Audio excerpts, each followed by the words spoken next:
Bitcoin und Co. Der Podcast über Kryptowährungen, Blockchain-Anwendungen und das digitale Leben. Mit Buchautorin und Bitcoin-Expertin Anita Posch. Hello to this very special episode of the Bitcoin and Co podcast.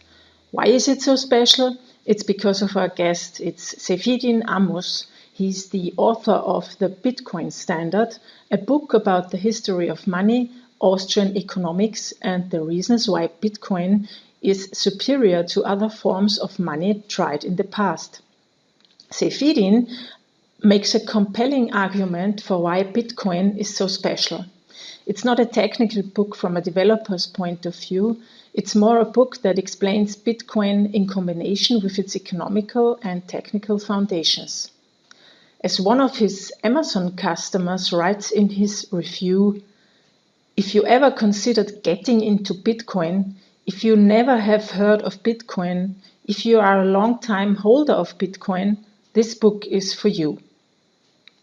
Saifedean Ammous is working as an assistant professor of economics at the Adnan Kassar School of Business in Beirut and holds a PhD in sustainable development from Columbia University in New York, USA. In May 2018, he was starting his book tour here in Vienna, Austria. I also attended this legendary meetup organized by Bitcoin Austria, and there is a video of his talk on YouTube. You will find the link to the video in the show notes to this podcast. In his talk, he is telling us about the origins of his interest in Bitcoin, what Austrian economics are and how they are connected with Bitcoin, what sound money and inflation are, why proof of work is so important for Bitcoin, and his vision for money and Bitcoin in the future. Now, let's get right into the 45 minutes of talk with Saifedean Ammous about Bitcoin.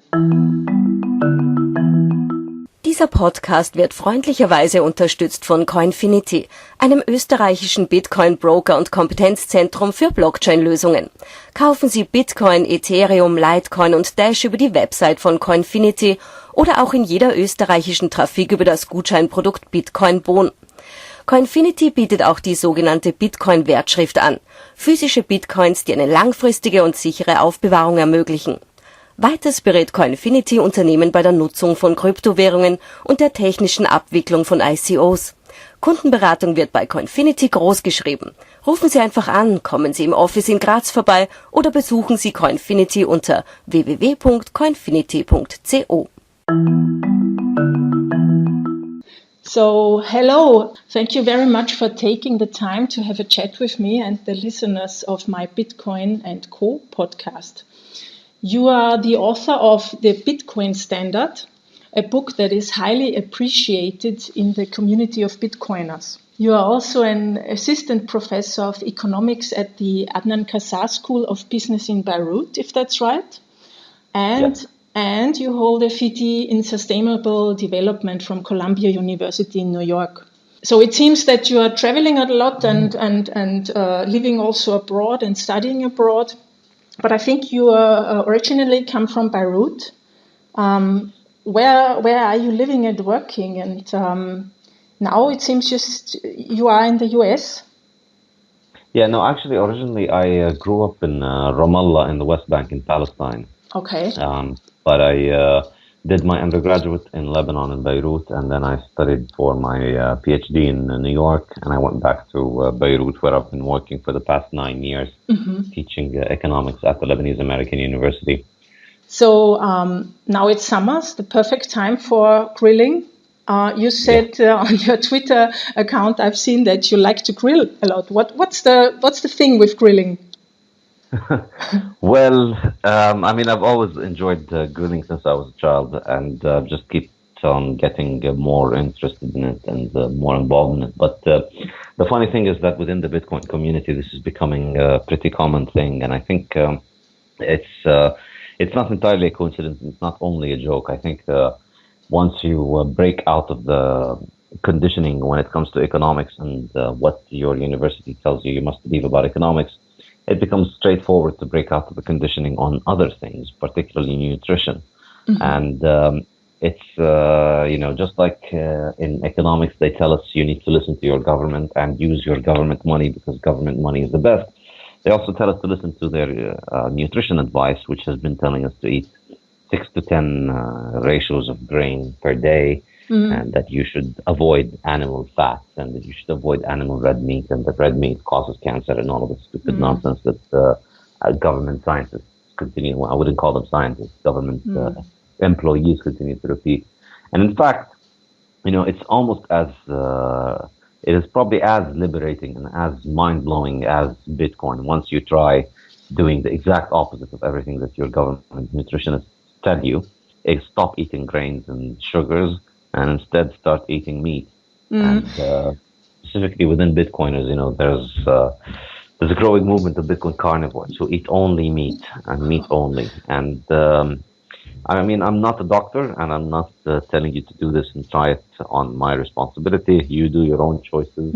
You make your own choices, and you bear your own responsibility. But I'm not the only one who has enjoyed greatly improved health when I started eating meat exclusively. And the grilling is the best way to make meat. So amongst Bitcoiners, the popularity of grilling is increasing a lot. Yeah, funny that you say that, because I'm coming from exactly the opposite way. I'm trying to live vegan as good as I can. I mean, I always I mix it, But you're right. If you start thinking about what is Bitcoin and not believing in marketing anymore and what people tell you or have all the time told you, and take your own look at stuff, I think that's a good general position to be in anyhow. So, and when did your interest in economics start, and economics and sustainability? You studied it, so when did that start? Well, I was doing my undergraduate degree in mechanical engineering, but I took an economics class and became pretty interested in economics, and then decided that for my master's and my PhD, I would study something related to economics. So I studied a PhD in sustainable development, and that got me interested in economic central planning and economic energy policy. That was the focus of my PhD. Now, during the later stages of the PhD program, as I was beginning to finalize my PhD and to try to write it, I just started reading. I started thinking more critically about things. And that led me down the path of discovering Austrian economists whose perspective on how to plan economies and how economic activity happens and how feasible central planning is. They have very important and unique perspective on this. And so that really drastically altered how I wrote my PhD and how I thought about economics. And after my PhD, I continued to read more about Austrian economists. And that's why, I started understanding their take on money and on the importance of hard money. And that's, from that, I heard about Bitcoin. So I heard about Bitcoin as somebody who's already a believer in the importance of sound money and hard money. And then I heard about this interesting little project of a bunch of computer geeks who have made this digital hard money.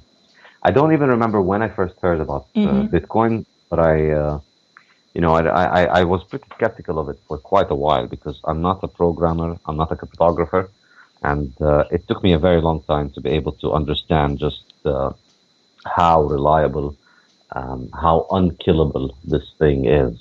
And so from the period from 2000, I don't know if I heard about Bitcoin 2009 or 2010, but it was at most 2010. So the period from 2009, 10 to about 13, I was still largely skeptical that Bitcoin could work. But it was really after 2013, after it continued to refuse to die, when all of the things that I thought would kill it were happening and yet it continued to survive, that's when I started really paying attention. Okay. Can you maybe shortly explain what the Austrian School of Economy says and what's the connection there to Bitcoin for people who have no idea about the Austrian School of Economy? Yes, absolutely. It is my pleasure.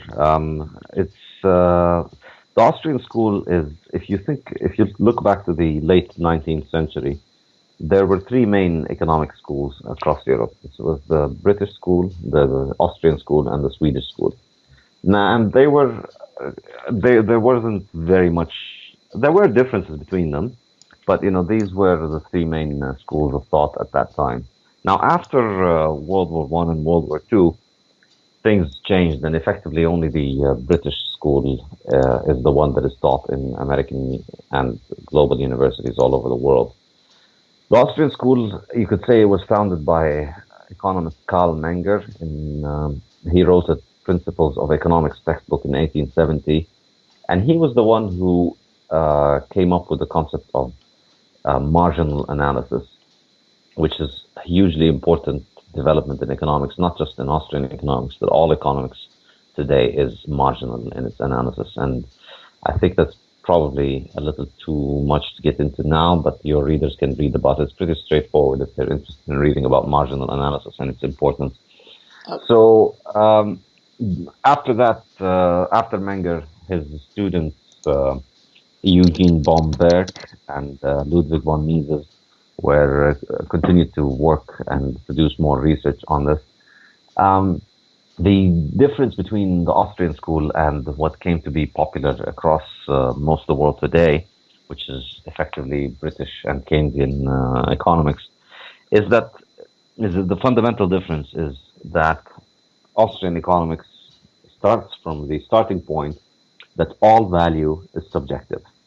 Value is subjective, and therefore value is not something that is objective that can be decreed, and it's not something that can just be measured easily, and it's not something that is like a physical property of a good that you can just determine it objectively, in the same way that you can say this pile of cotton weighs 700 kilograms.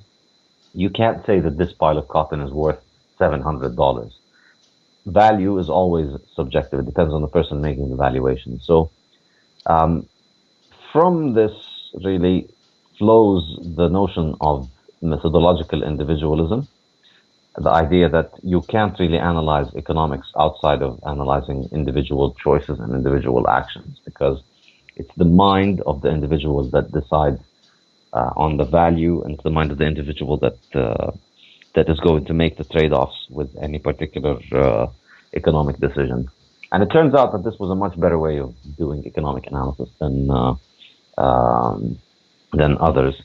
Now, how it is relevant to economics is that once you start from the assumption, well, I wouldn't call it an assumption, but from the sound starting point that it's about subjective individual valuation, then you understand that there's no right and wrong in economics. There's only decisions people want to make, and people make the decisions that are best for them. And therefore, we see that in economic systems in which people are able to freely decide what they want to do, people prosper, people do better, and the markets adjust in order to coordinate people's activities with one another in a good way. And so you see, and the Austrian school is associated with libertarianism or with classical liberalism, because it arrives from understanding economics. It arrives at the importance of free exchange, at the importance of individuals being able to decide between themselves freely what it is that they want to do and how they want to carry it out. And so based on that, Austrian economists have always opposed all forms of central planning and government control on the economy. Ludwig von Mises spent a lot of time fighting that in Austria between the two world wars, and he had a pretty important impact in preventing Austria from becoming a socialist country at that period, but not for very long, as I'm sure you know. But then now applying it to money, the importance of this is that the Austrians believe that money is something that should emerge on the free market. Sound money is money whose choice of whose value is determined through people buying and selling things for one another freely, whereas unsound money or bad money is money whose value is determined through government coercion. So, like with everything else, Austrians go back to the issue of individual freedom, and with money, it's no exception. And this is really what sets the Austrians apart. So all the stuff that I mentioned earlier about subjectivism might not sound all that important for you and your readers.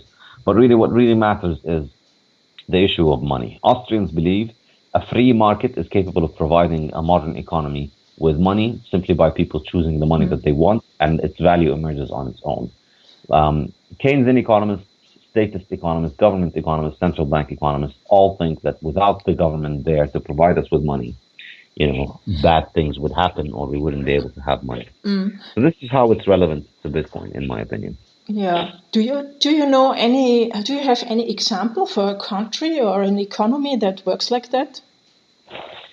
Well, I mean, it's not really straightforward to say a country that works like that or doesn't work like that. It's every country works like that in the sense of the rules of economics and the laws of economics still apply to you, whether you choose it or not. So, countries where they try to centrally plan the economies and then they end up with mass unemployment and maybe even starvation are an excellent example of a validation of what the Austrian economists say. But, if you want to see an example of a free market economy, I think the best examples in the 20th century, you'd see, I think Switzerland is probably the best example. Switzerland continued to be on the gold standard until, you could say the 30s, you could even say the 70s. And even until the 90s, they had a very strong cover of gold behind their currency. Switzerland has very little role for government in its economy. The people just do what they want. And, there's a lot of economic freedom. And as I'm sure you know, Switzerland is not exactly doing too badly from this kind of economic freedom. Yeah, that's true. Yeah, so and I think the monetary freedom aspect of it is highly underestimated. Switzerland, and as I show this in my book, up until the 1970s, Switzerland had practically no unemployment. You look at the unemployment rate in Switzerland under the gold standard, it was almost always zero, between 0 and 0.2, 0.3%, something like that.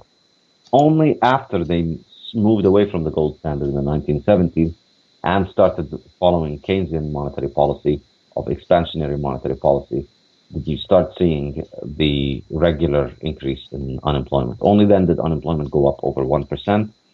And since the 1990s, when they sold the majority of their gold stock, unemployment has gone up to 3, 4, and 5%. And now Switzerland's economy is similar to any other industrial economy, where people think that unemployment and business cycles and recessions and inflation are just a normal God-given thing, just like we have storms and lightning and rain and clouds and the weather changing. We also have inflation and unemployment. And that's not true. That is absolutely not true. And Switzerland is the best example of that. So in your book, you often refer to Bitcoin as digital gold, when I understand that right. And I think many people have the misconception of the worth of gold, that it's that the worth is because people like to wear it as jewelry. But can you explain what really makes the worth of gold and where is the connection to Bitcoin? Yeah, I mean, there are many other things that also get worn as jewelry, but they are not money. Silver, diamonds, precious stones, they are all used as jewelry and they all look pretty, but they're not exactly money. And the reason for that is that, in my opinion, what matters about gold is its monetary characteristics. And this is a problem that many gold bugs or people who like gold, they get too fixated on the physical properties of it, which are really interesting from a chemical and aesthetic perspective, but they are not what make it money. What makes it money is the fact that its economic properties. In particular, is the fact that what I call the stock-to-flow ratio for gold is extremely high. It's the highest ratio amongst any other commodity or metal that we have ever invented.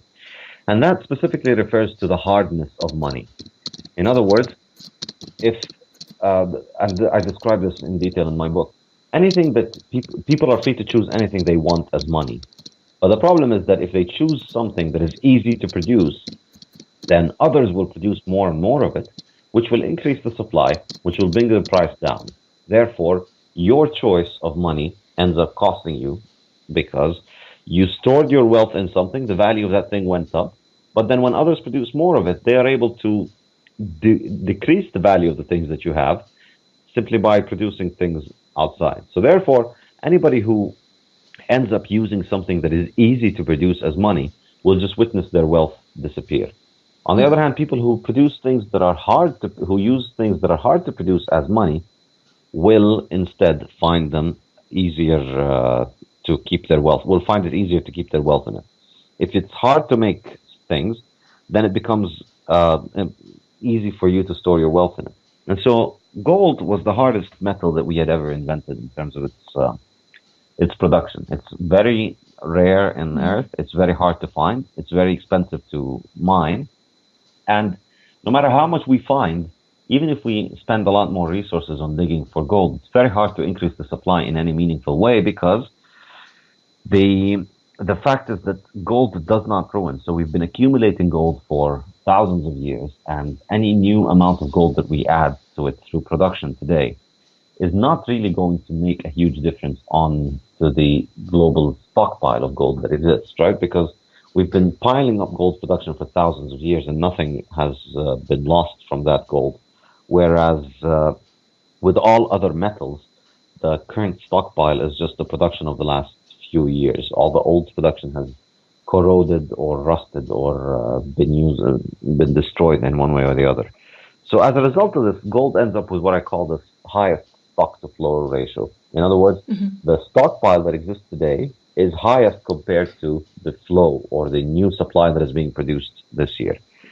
So another way of looking at it is that it's the inverse of the annual supply growth rate. So the annual supply growth rate for gold is almost always around 1.5%. Or as far back as anybody can remember, it's between 1 and 2%. Every year we're adding 1 and 2% to the global stockpile of gold. And that is why gold is money. That's why, because it's hard for people to be able to make more gold in response to increased demand. And so gold is the bubble that cannot pop because you cannot increase its supply much more. And that's the economic property of gold that Bitcoin copies. Bitcoin has none of the physical properties of gold, but it does have this monetary property. The supply starts off growing at a very quick rate for the first 5-6 years, then it begins to decline. Now currently we're growing at around 4% per year, but in a couple of years we're going to drop our growth rate below that of gold, so that each year the Bitcoin supply will increase at around less than 1%, and then it's going to tend towards zero. So that's, I think, why Bitcoin is very interesting for me as a monetary instrument. And also because of the fixed supply. Yes, and that's the other aspect of it, which is that Bitcoin, not only does the supply decline, but also not only does the supply growth rate decline, but also it declines all the way to zero, and so the supply is constant. And so we get to a point where the quantity of Bitcoin is going to be fixed at 21 million. And that is the first time that we have a liquid asset that is divisible, that is combinable, that you can send and receive easily, but also is strictly limited in its quantity. And I think this makes it an excellent store of value because it's impossible for people to make more of it to devalue the value that you store into it. That's really an astonishing new aspect about Bitcoin, which I think is possibly the most important economic characteristic of Bitcoin. It's truly unique. Yeah, I think in general the concept is a genius concept because it's a combination of so many things. It's not only economic, it's also technology and mathematics and cryptography and also game theory, which is also used to reward the miners for mining the Bitcoin blockchain. And I think that's great because they are incentivized to be positive and fair towards the Bitcoin blockchain. What else is so important to use the proof of work concept for mining? What do you mean? Well, I think the proof of work concept. Anybody who thinks that proof of work is wasteful, or who thinks that exactly that's the thing I wanted to follow up. Then, anybody who thinks we could just fix Bitcoin if we just found a way to make proof of work cheaper or more economically more economical or less energy intensive, I think that misses the entire point. If there was a cheap way to make Bitcoin and to make the proof of work, then the Bitcoin security would fall apart. Similarly, if there was a cheap way to find gold, if let's say we get hit by an asteroid that is full of gold and that contains, say, 20 times the amount of gold that exists on Earth, and that's actually quite possible because apparently the entire quantity of gold that has been mined in all of human history would fit into 2 Olympic swimming pools or something like that. You could fit it all in gold bars into 2 Olympic swimming pools. That's it. So if you imagine, that's you could have a meteor that's 100 times the size of that. So if the Earth gets hit by a meteor that just sits there in the middle of a desert somewhere, available for anybody to go and chip out gold from it, gold's monetary role would be destroyed. If gold becomes cheap to produce and the supply can continue to increase very easily, or if we keep getting hit by these meteors once every year, gold would not be money. And so, the only reason that this system works is that expensive resources have to go into into writing the blocks. And so, in order to ensure that the miners are honest, we have to make sure that they spend money first in order to be able to write the transactions onto the blockchain. And then once we are sure that they've spent that money on solving the proof of work and that they have the correct transactions, then they get rewarded. It's this asymmetry that ensures that they're honest, because if they try to lie, then they have just wasted all of those resources for nothing, and then it's a very losing proposition. I mean, currently it costs maybe around $80,000 or so to write a block onto the Bitcoin blockchain. So every 10 minutes or so, miners are spending roughly in the range of $80,000 in order to get the reward, which is around $80,000. It might be more, it might be less. It varies with the price and the difficulty, but they vary around each other. So we know that miners need to spend something like $80,000 in order to commit a block to the blockchain, and then they receive the block reward. If you made it so that they don't have to spend the $80,000 in order to get the reward, then it becomes very easy for them to lie. And so the having to make the cost real is what ensures that the system operates without having to trust in anybody. But this doesn't set the price of Bitcoin. I think that's also a misunderstanding often, that people think that the cost of the power and the electricity and the computers, that this money defines the price of Bitcoin. But that's not true. That is absolutely not true. And the only reason people think like that is because they have not studied Austrian economics enough. Go and read your Austrian economist. You will see that the cost of production follows the value that people give to things.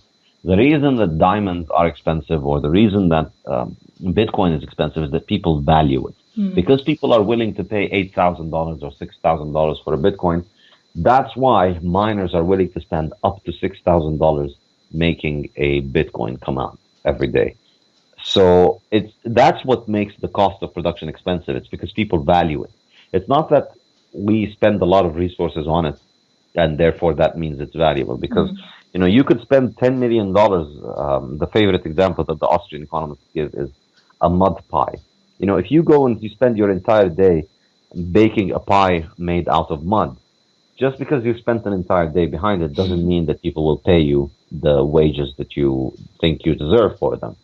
If people value the mud pie, they will pay for it. And then based on how much they value it and how much they're willing to pay for it, you will dedicate resources in order to produce it for them. And you will be able to dedicate more or less resources for them. So therefore, the value is subjective. As I was saying earlier, value is always subjective.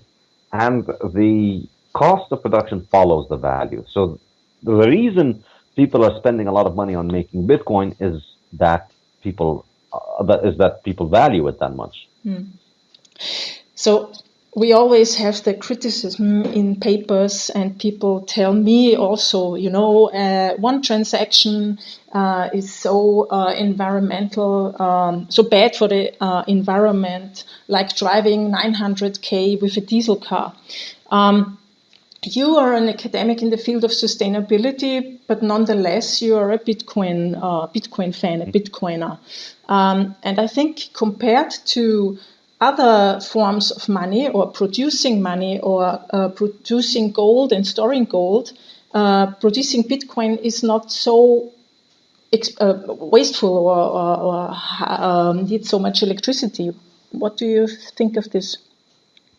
Well, I think, again, good economists don't just look at the what is in front of them. They look at what is also unseen. They try to understand the whole picture of what are the costs and the trade-offs involved. So, I don't agree with Bitcoiners who respond to this by saying, look at all the banks in the world and look at how much electricity they consume, and we could replace them all with Bitcoin. Because I don't believe that Bitcoin is going to completely replace the job of banking. Mm-hmm. I think the job of banking is just a valid business line that has existed throughout human history, regardless of the monetary medium that has been used. And I think it will continue to exist because people will always want to store their money with others because they don't want to have all of their wealth hiding under their mattress, so that if one guy comes into their home, they're able to steal everything they've worked for their entire life. The idea of putting secure storage with others is going to always appeal to a lot of people. It may not appeal to many Bitcoiners who are happy to do it, but I think it's going to always appeal to a majority of people. And secondly, the notion of the job of banks in matching borrowers and lenders and in taking investments from savers and giving them to investors and entrepreneurs.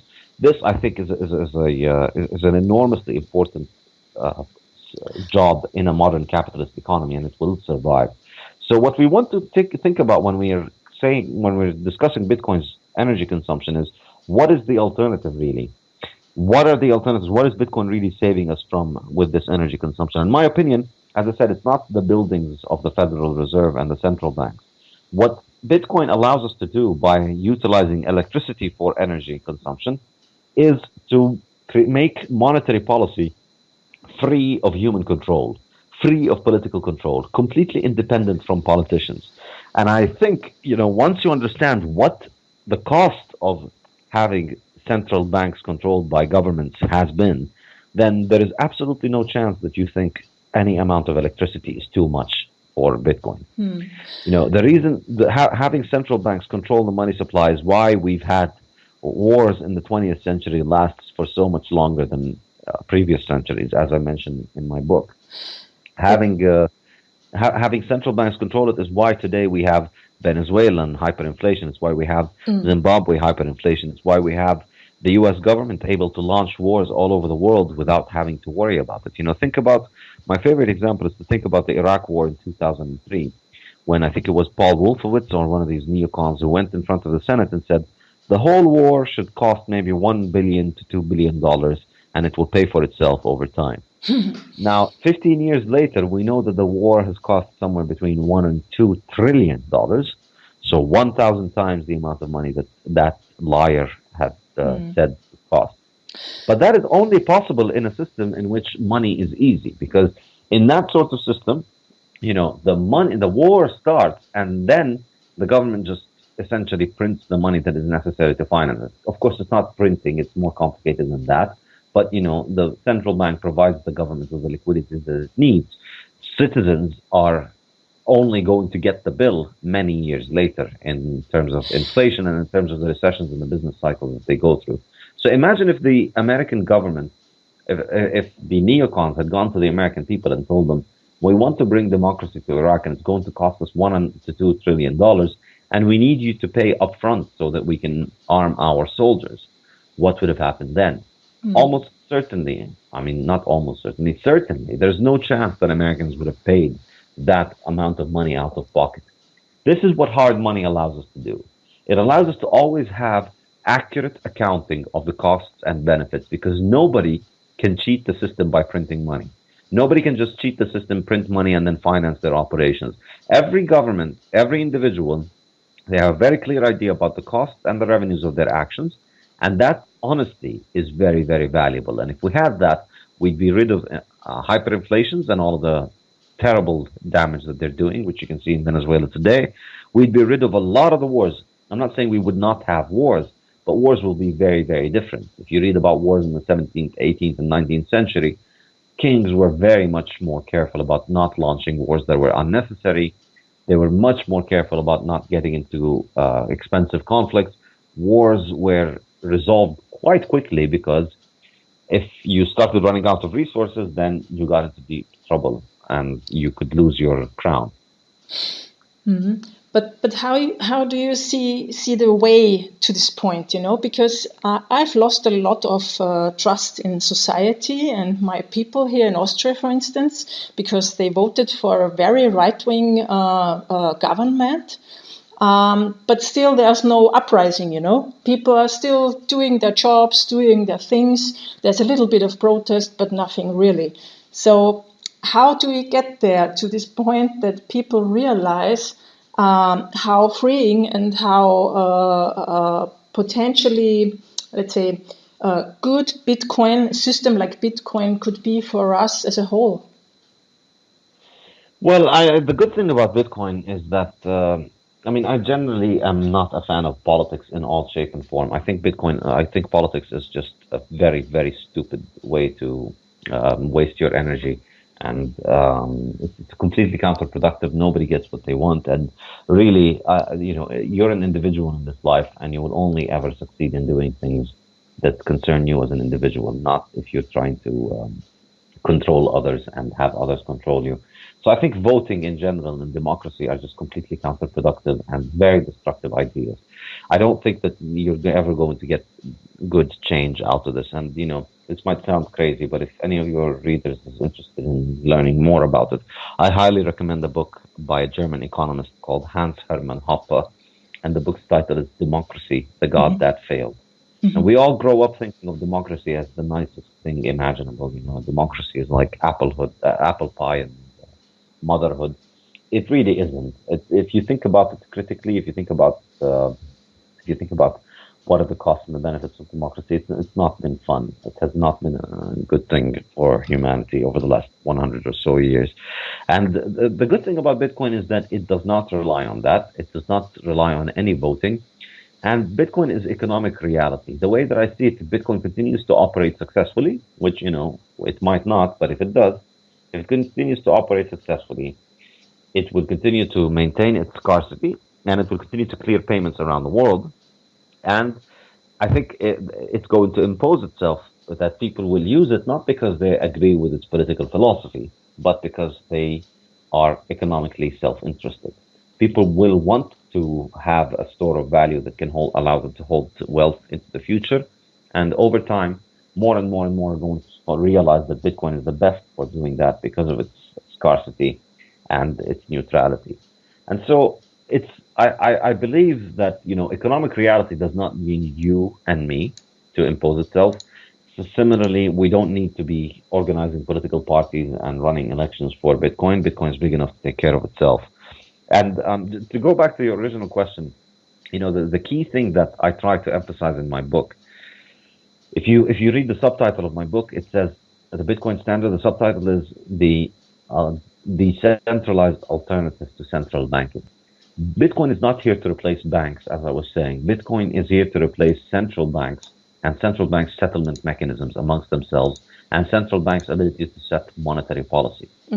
So if you really think about it that way, each Bitcoin transaction cannot be compared to your MasterCard transaction.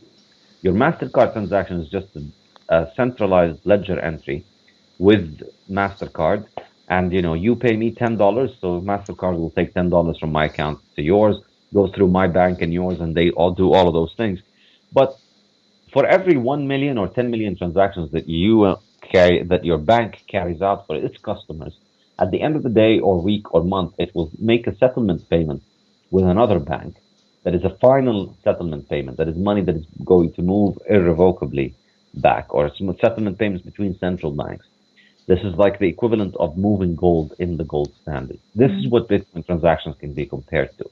So currently, it costs, yes, no matter how much energy and I've seen many estimates, and I don't think it's very easy to estimate how much energy they consume, but currently, assuming it costs, say, $100 of electricity to send one Bitcoin transaction, it's an extremely exaggerated value. But even if you assume that, well, one Bitcoin transaction can send the equivalent of $1 billion in Bitcoin from the US to Austria or from the US to China, and it will complete the transaction in under 1 hour. What other options do you have for sending $1 billion of value on under 1 hour for $100 worth of electricity? And you see, once you think of it that way, you understand the difference between a consumer payment and a settlement payment. Once you understand that, you realize that actually, even at $1,000 of electricity per transaction, Bitcoin is a massive, massive saving. It's a huge technological breakthrough because it allows us to move value trustlessly across the world. And there are no other alternatives that do that. If you want to move $1 billion in terms of gold, the cost of that is going to be enormous, not even comparable to Bitcoin. But why are you so sure that this will be Bitcoin and not, for instance, Ripple? Well, I mean, that's what you read in the papers, and yeah. Well, Ripple, I mean, that's a very bad example. I mean, it's probably the worst of all of the. It's my least favorite of all the shitcoins. I hope you don't mind me saying shitcoin here.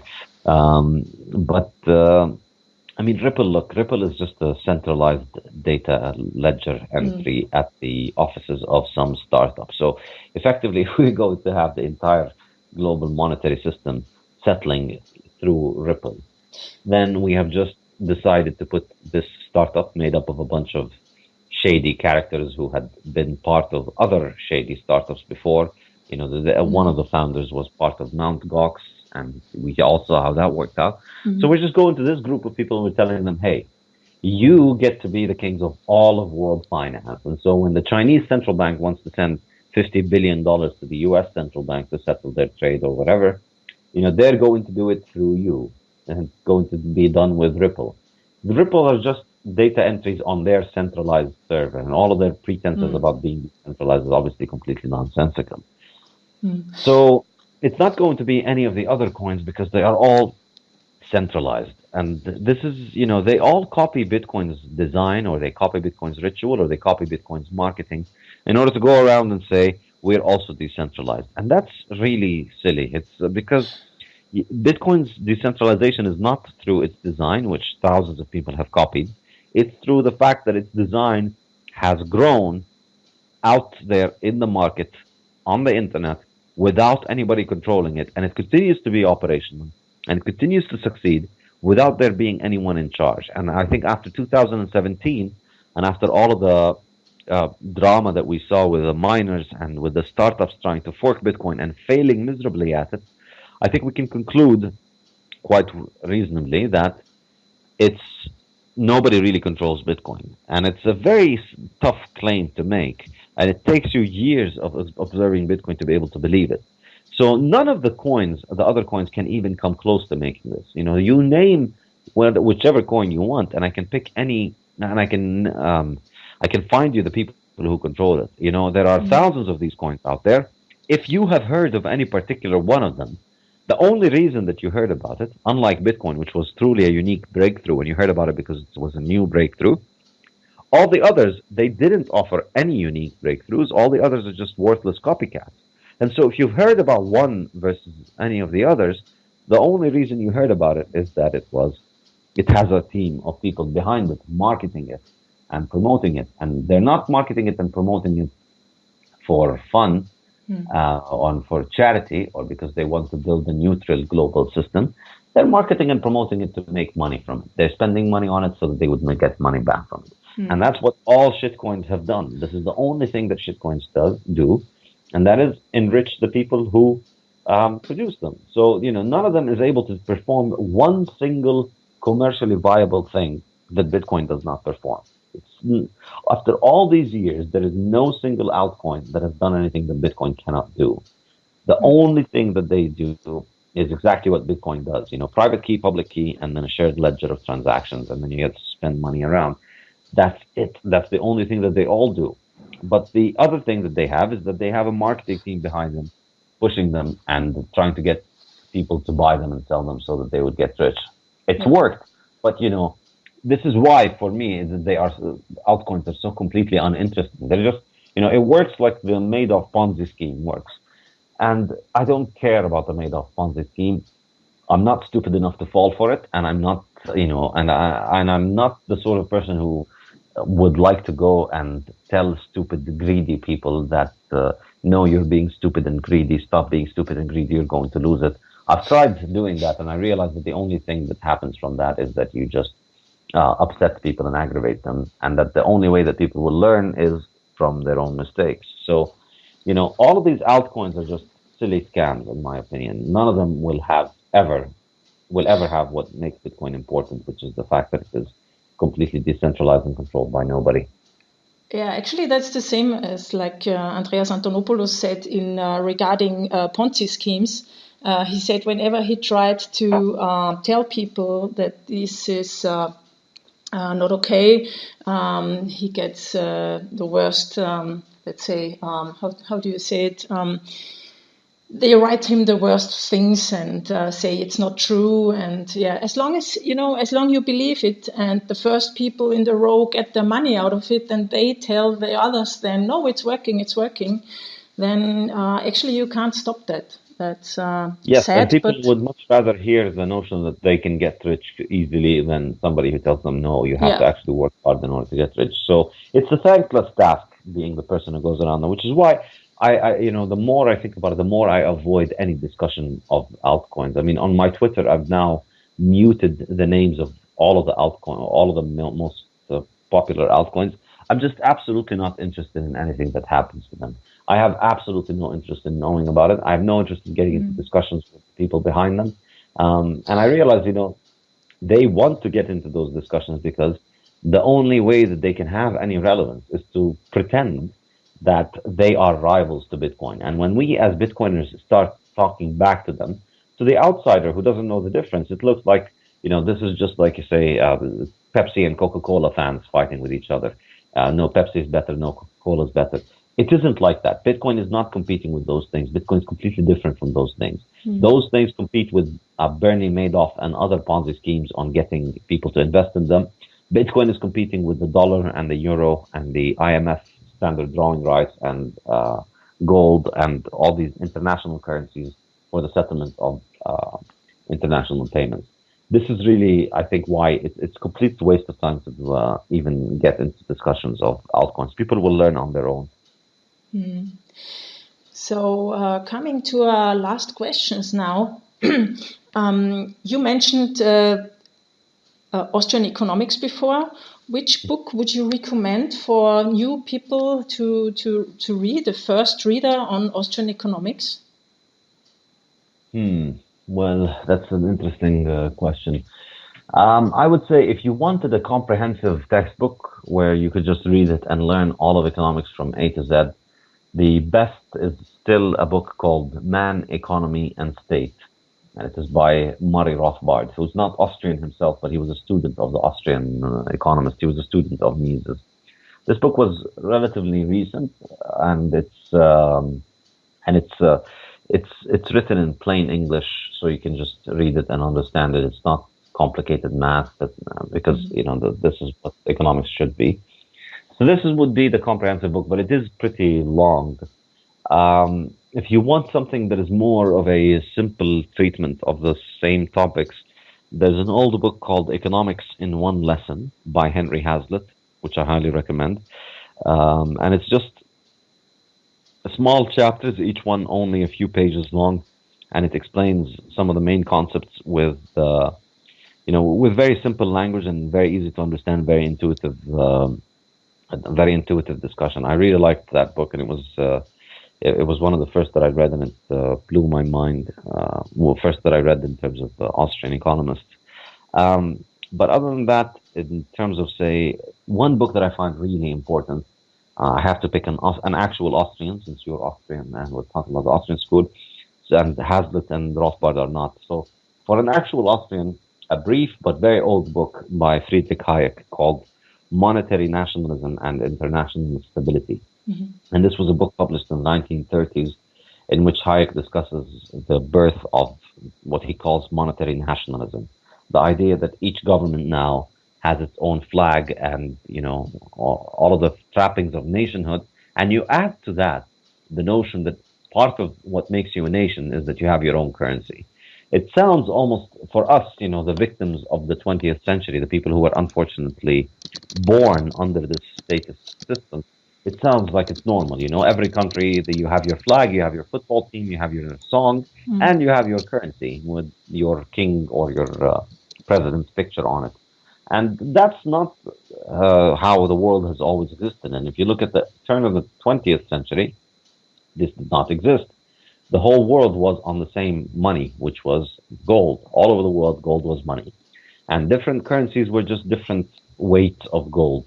And exchanging one currency to the other was as straightforward as exchanging meters to inches or kilograms to pounds. It was just a unit conversion, and there was no fluctuation in the exchange rates.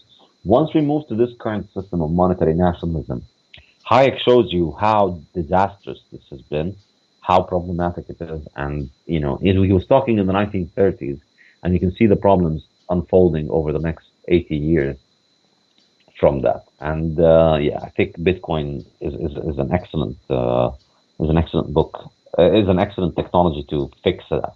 Bitcoin really, as Hayek once said, he said something, and I quote that in my book. He says, "Government taking over money, the only way around it is that by some sly or roundabout way, we have to invent something which they cannot stop." And I think that's exactly what Bitcoin is. It's something that's going to take money out of the hands of the government by a sly and roundabout way. People will use Bitcoin because of the economic incentives to use it, and the governments won't be able to stop people from using it, and hopefully it will be able to separate government from money for good for the 21st century.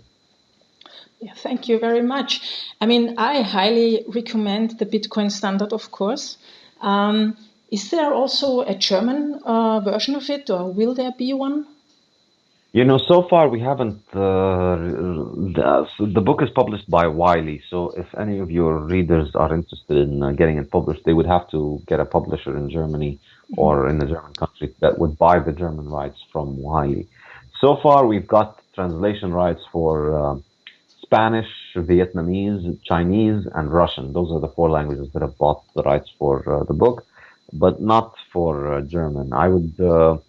I'd absolutely love it if somebody would translate it, and hopefully one of your readers would have a publishing house or knows somebody who has a publishing house. Tell them I would love it if it was made into a German edition, and then that would give me another reason to go and visit beautiful Vienna again. Yeah, that was great. You visiting here, yeah. Thank you. Okay, thanks. Yeah, so my last question. You're promoting your book now over the summer, I guess. What are you going to do next, and how can my listeners follow you and support your work? Well, for the rest of the summer, I'm going to have a few more talks in Calgary and in Montreal and in Dallas. Possible few other cities are being lined up. So you can see all of my book tour events. And then I think in the fall, I'm going to be back in Europe. I'll make a few visits. I'll be in Madrid in October, and I have a bunch of other dates tentatively arranged. So you can see my tour dates on my blog, which is thesafehouse.wordpress, the safe, SAIF, and then house.wordpress. Mainly the best place to communicate with me is on my Twitter, which I spend a lot of time on, or you can also join my mailing list. All of these, you can find them on my website, which is saifedean.com. So just my first name, saifedean.com. Yeah. Thank you for taking the time. All the best to you. And I hope we will meet again, maybe in next year or somewhere, or in Austria. And thanks for being here, and have a good day. Thank you so much for having me, Anita. This was a very fun conversation, and I like that we spoke a lot about the Austrian economists. Look forward to sharing this with my followers. That's great. Thank you. All right. Have a good day. You too. Bye. Thank you. Bye. Hat es Ihnen gefallen? Dann teilen Sie bitte den Podcast auf Facebook, Twitter oder LinkedIn. Wenn Sie Fragen zu diesem Podcast haben, hinterlassen Sie einen Kommentar auf der Podcast-Webseite unter anitaposch.com/podcast. Wollen Sie mehr über Bitcoin und Blockchains wissen, dann lesen Sie mein Buch oder besuchen Sie eines meiner Online-Seminare, bei denen ich Ihre Fragen auch direkt beantworte. Infos dazu finden Sie auf meiner Webseite unter anitaposch.com/akademie. Das war die heutige Ausgabe von Bitcoin & Co. Idee und Inhalte von Anita Posch, Schnitt von Katrin Eidenhammer.